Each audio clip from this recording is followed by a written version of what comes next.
Bom dia, boa tarde, boa noite para aqueles que estão me assistindo, em trazer uma palavra do Senhor para nós, que se encontra em 1 Samuel,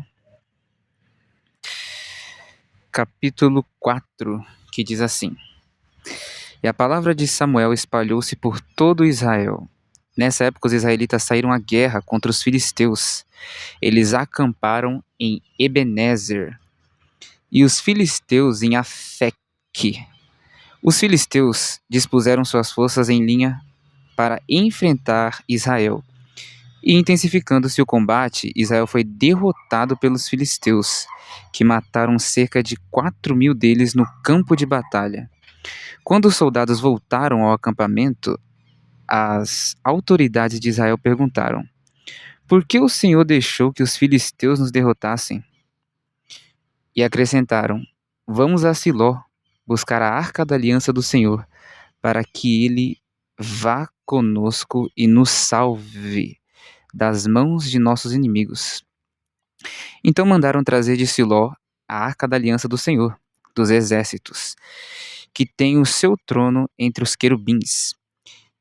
E os dois filhos de Eli, Ofni e Finéias, acompanharam a arca da aliança de Deus. Quando a arca da aliança do Senhor entrou no acampamento, todos os israelitas gritaram tão alto que o chão estremeceu. Os filisteus, ouvindo os gritos, perguntaram: O que significa todos esses gritos no acampamento dos hebreus? Quando souberam que a arca do Senhor viera para o acampamento, os filisteus ficaram com medo e disseram: Deuses chegaram ao acampamento. Ai de nós! Nunca nos aconteceu uma coisa dessas. Ai de nós! Quem nos livrará das mãos desses deuses poderosos? São os deuses que feriram os egípcios com toda espécie de praga no deserto. Sejam fortes, filisteus, sejam homens, ou vocês se tornarão escravos dos hebreus, assim como eles foram escravos de vocês. Sejam homens e lutem. Então os filisteus lutaram e Israel foi derrotado de novo. Cada homem fugiu para a sua tenda. O massacre foi muito grande. Israel perdeu 30.000 homens de infantaria. A arca de Deus foi tomada e os dois filhos de Eli, Ofni e Finéias, morreram. Essa é uma passagem longa, mas vamos lá. Naquele mesmo dia, um benjamita correu da linha de frente da batalha até Siló. Então ele estava lá na frente e ele veio para Siló, onde estava Eli, com as roupas rasgadas e terra na cabeça. Quando ele chegou, Eli estava sentado em sua cadeira, ao lado da estrada. Estava preocupado, pois em seu coração temia pela arca de Deus. O homem entrou na cidade, contou o que havia acontecido e a cidade começou a gritar. Eli ouviu os gritos e perguntou: O que significa o que significa esse tumulto? O homem correu para contar tudo a Eli. Ele tinha 98 anos de idade e seus olhos estavam imóveis. Ele já não conseguia enxergar. O homem lhe disse: Acabei de chegar da linha de batalha. Fugi de lá hoje mesmo. Ele perguntou: O que aconteceu, meu filho? O mensageiro respondeu: Israel fugiu dos filisteus e houve uma grande matança entre os soldados. Também os seus dois filhos, Ofni e Finéias, estão mortos e a arca de Deus foi tomada. Quando ele mencionou a arca de Deus, ele caiu da cadeira para trás, ao lado do portão, quebrou o pescoço e morreu. Meu Deus. Pois era velho e pesado. Nossa. Eu acredito que ele era gordo, né? Porque a Bíblia não tá falando assim, né? Pesado. Mas dá pra entender que ele é uma pessoa gordinha. Continuando. Ele liderou Israel durante 40 anos. Sua nora, ou seja, a esposa do filho, a mulher de Finéias, estava grávida e perto de dar à luz. Quando ouviu a notícia de que a arca de Deus havia sido tomada e que seu sogro, o seu e seu marido estavam mortos, nossa, ela perdeu o sogro e o marido. Entrou, e no mesmo dia, né? Se eu não me engano. Porque o cara ele acabou de sair da guerra e quando o sogro ficou sabendo disso, morreu. Bom, de qualquer forma, ela ficou sabendo no mesmo dia que os dois estavam mortos. Seu sogro e seu marido estavam mortos. Entrou em trabalho de parto e deu à luz, mas não resistiu às dores do parto. Enquanto morria, então ela morreu. Enquanto morria, as mulheres que a ajudavam disseram: Não se desespere, você teve um menino. Mas ela não respondeu nem deu atenção. Ela deu ao menino o nome de Icabode e disse: a glória se foi de Israel, porque a arca foi tomada e porque o sogro e o marido haviam morrido. E ainda acrescentou: a glória se foi de Israel, pois a arca de Deus foi tomada. Acho interessante essa passagem, principalmente pelo fato da arca da aliança. Olha o que diz aqui em seguida. Depois que os filisteus tomaram a arca da aliança, olha o que vai acontecer. Depois que os filisteus tomaram a arca de Deus, eles a levaram de Ebenezer para Asdod e a colocaram dentro do templo de Dagon, ao lado de sua estátua. Essa cena aqui eu achei interessante. Quando o povo de Asdod se levantou na madrugada do dia seguinte, lá estava Dagon, caído com o rosto em terra, diante da arca do Senhor. Eles levantaram Dagon e o colocaram de volta em seu lugar. Mas na manhã seguinte, quando se levantaram de madrugada, lá estava Dagon caído, com o rosto em terra. Eu não sei se Deus é comediante, não sei, né? Mas você vê que eu achei engraçada essa passagem. Lá estava Dagon caído com o rosto em terra, diante da arca do Senhor. Sua cabeça e mãos tinham sido quebradas. E eu acho que Deus tem senso de humor, né? Deve ter senso de humor. Bom, diante da arca do Senhor, lá estava Dagon caído com o rosto em terra, diante da arca do Senhor. Sua cabeça e mãos tinham sido quebradas e estavam sobre a soleira. Só o seu corpo ficou no lugar. Por isso, até hoje, os sacerdotes de Dagon e todos os que entram em seu templo não pisam na soleira. Soleira é a entrada, sabe a porta? Quando a porta está fechada, a porta ela fica tem uma linha, né, da porta. A linha da porta. E quando a porta se abre, essa linha, que é a sola, ou seja, a entrada, né? A faixa da entrada, eles não pisam na soleira. Não pisam. Depois disso, a mão do Senhor pesou sobre o povo de Asdod e dos arredores, trazendo devastação sobre eles e afligindo-os com tumores.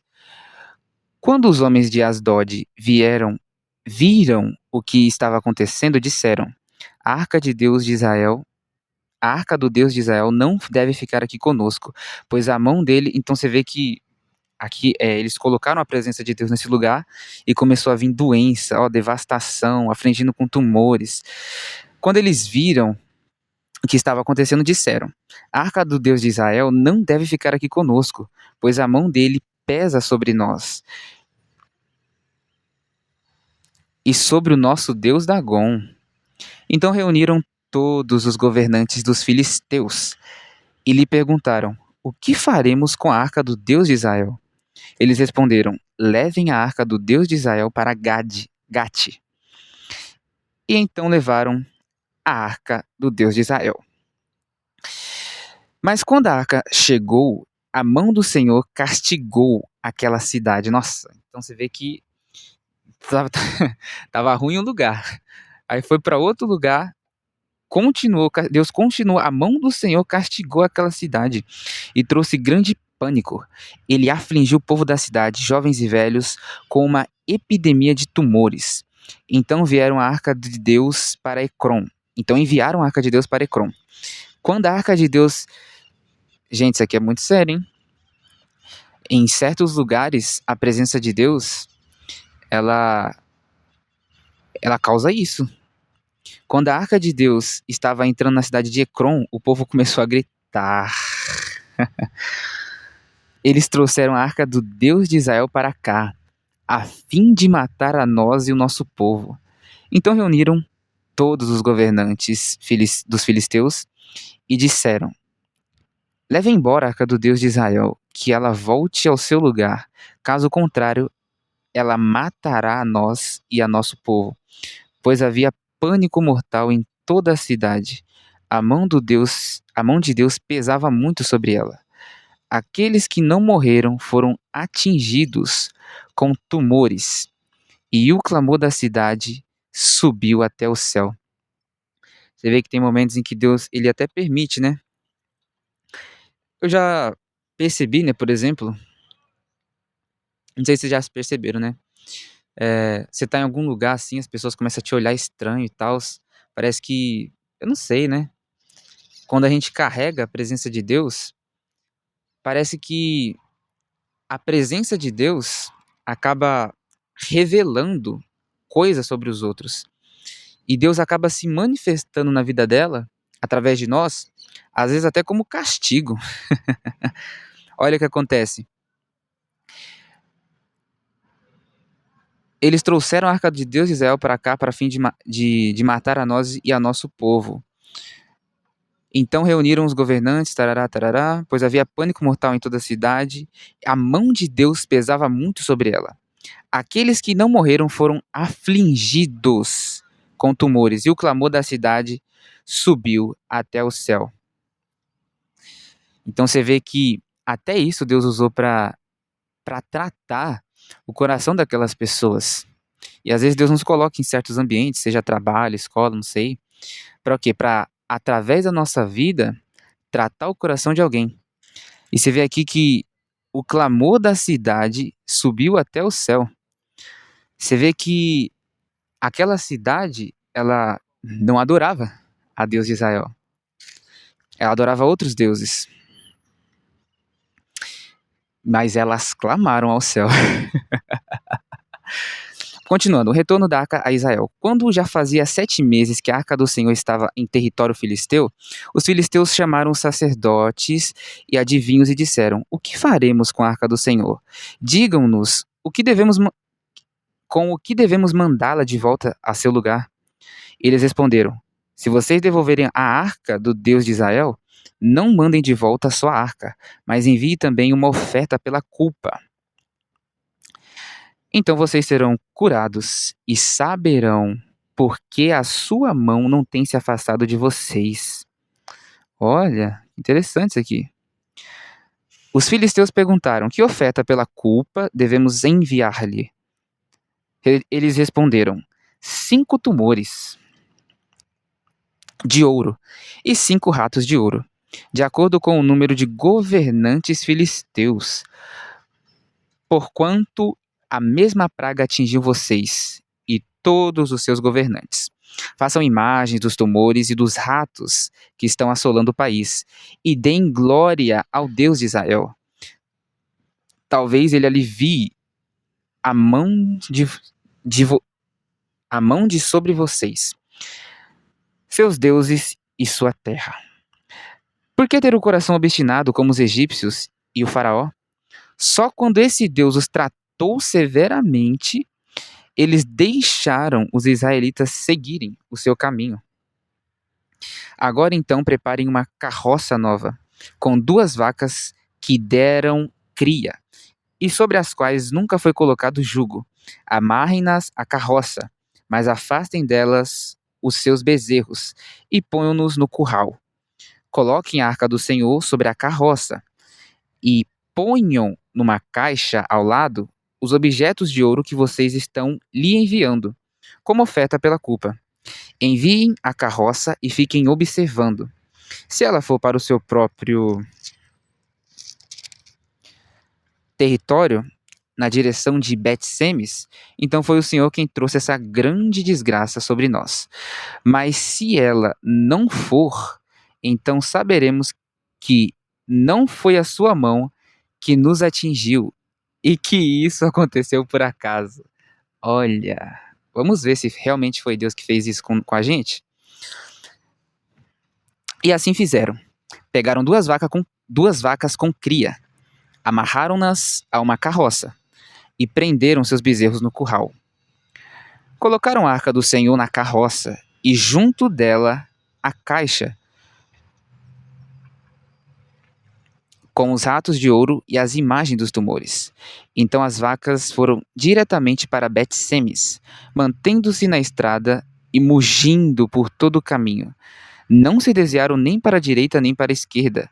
Os governantes dos filisteus as seguiram até a fronteira de Bet-Semes. Ora, o povo de Bet-Semes estava colhendo trigo. Você vê que as vacas elas continuaram reto, continuaram seguindo o caminho até chegar nesse lugar. Ora, o povo de Bet-Semes estava colhendo trigo no vale, e quando viu a arca, alegrou-se muito. A carroça chegou, vocês vão ver o que vai acontecer. A carroça chegou ao campo de Josué, de Bet-Semes, e ali parou ao lado de uma grande rocha. Então cortaram a madeira da carroça e ofereceram as vacas como holocausto ao Senhor. Os levitas tinham descido a arca do Senhor e a caixa com os objetos de ouro, e as tinham colocado sobre a grande rocha. Naquele dia, o povo de Bet-Semes ofereceu holocaustos e sacrifícios ao Senhor. Os 5 governantes dos filisteus viram tudo isso e voltaram naquele mesmo dia a Ecrom. Os filisteus enviaram ao Senhor como oferta pela culpa estes tumores de ouro. Um por Asdod, outro por Gaza, outro por tumores, outro por Ascalon, outro por Gati e outro por Ecrom. O número dos ratos de ouro foi conforme o número das cidades filisteias que pertenciam aos 5 governantes.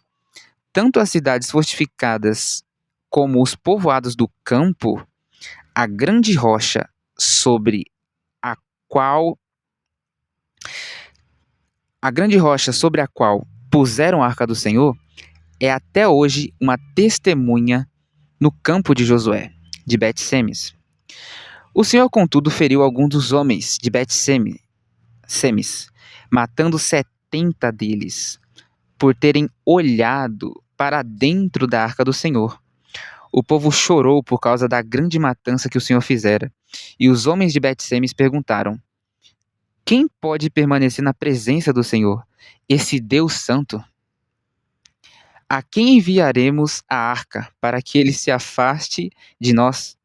Então enviaram mensageiros ao povo de Kiriate Jearim, dizendo: os filisteus devolveram a arca do Senhor. Venham e levem-na para vocês.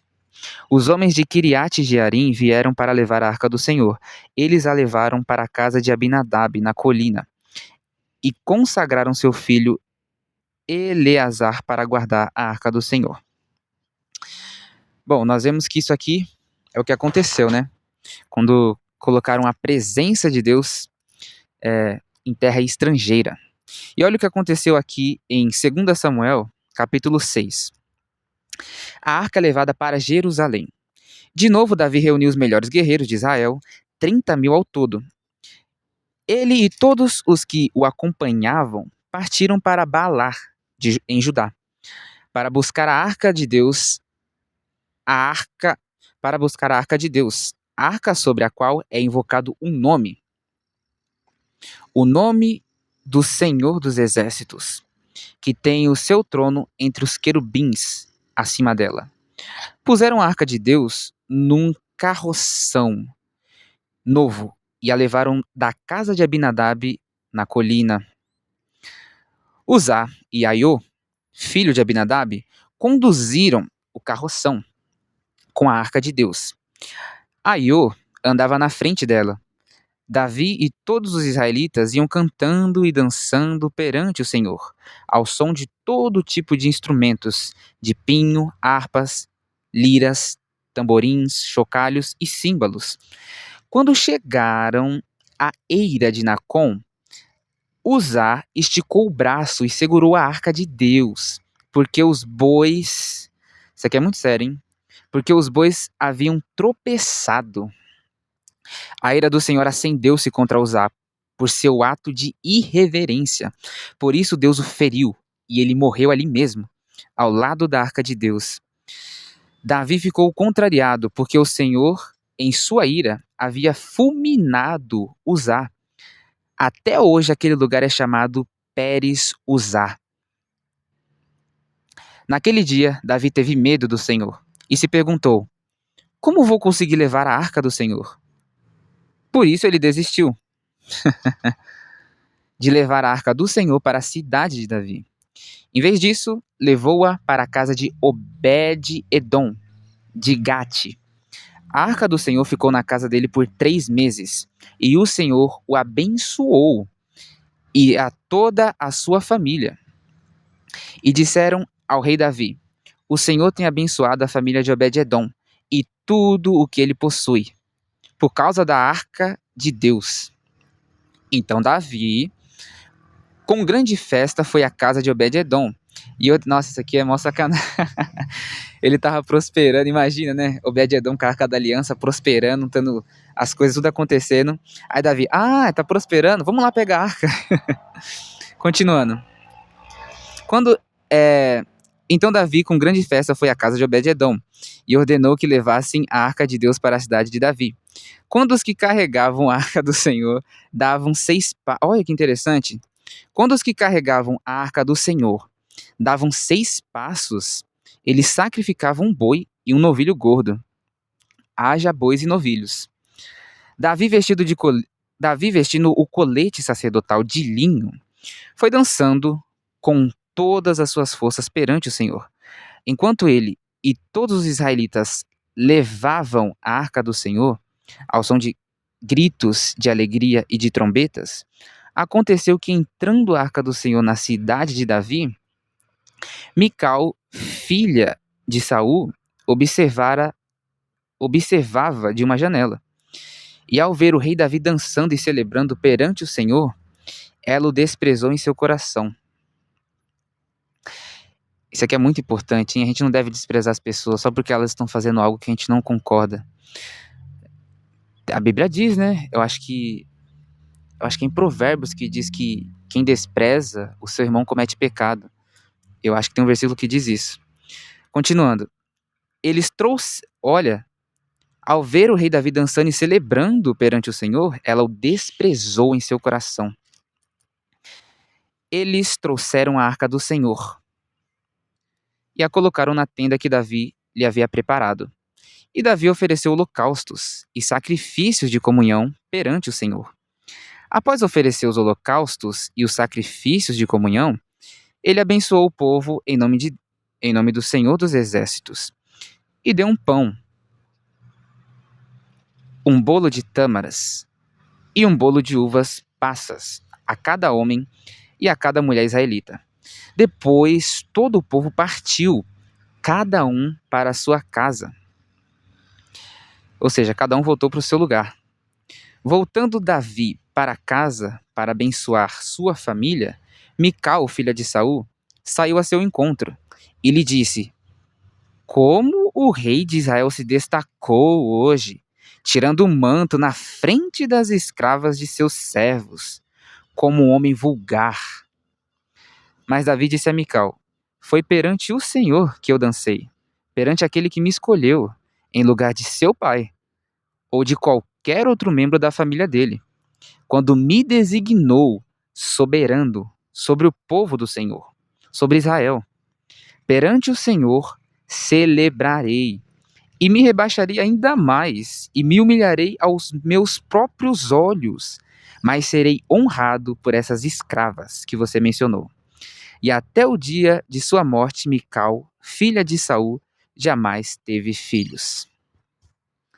Bom, então aqui nós vemos a diferença, né? A arca de Deus, quando ela está na presença dos ímpios e quando ela está na presença de...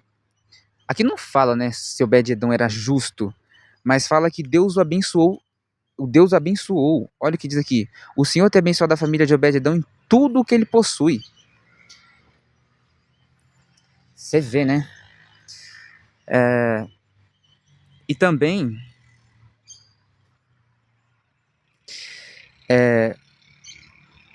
até o dia de sua morte, Mical, filha de Saul, jamais teve filhos, né? Bom, essa foi a palavra que eu tenho para nós hoje. Até está começando a escurecer. Espero que tenham gostado desse vídeo. Foi mais uma leitura e algumas opiniões minhas sobre essas passagens. Espero que tenham gostado. Deixe seu like, curta, comenta e compartilha. Até o próximo vídeo.